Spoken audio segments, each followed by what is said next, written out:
Describe a time when you helped someone.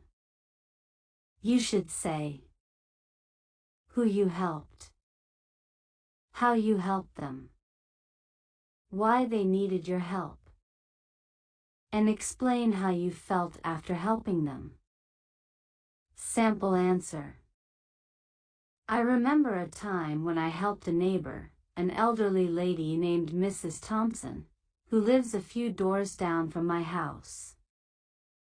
This happened last winter during a particularly heavy snowfall.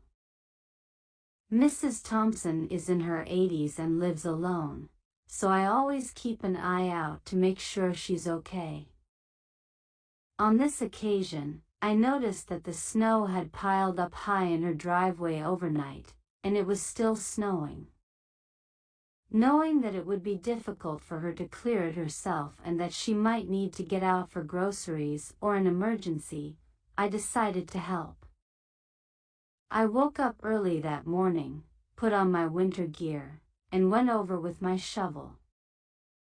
It took me a couple of hours to clear the driveway and the walkway leading up to her front door. I also sprinkled some salt to prevent the ice from forming and making it slippery. Mrs. Thompson needed my help because, at her age, it was unsafe for her to attempt to shovel heavy snow. She could easily hurt herself or fall ill from being out in the cold.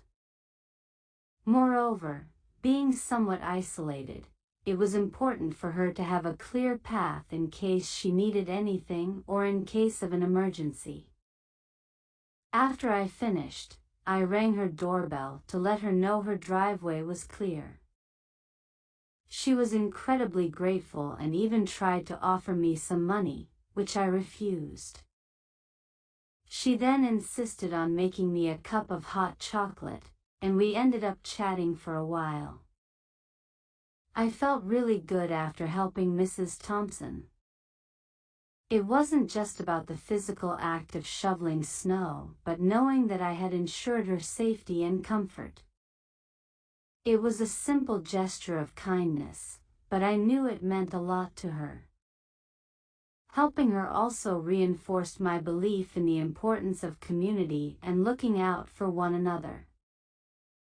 It was a small act, but it made a significant difference in her day, and it made me feel connected and useful within my neighborhood.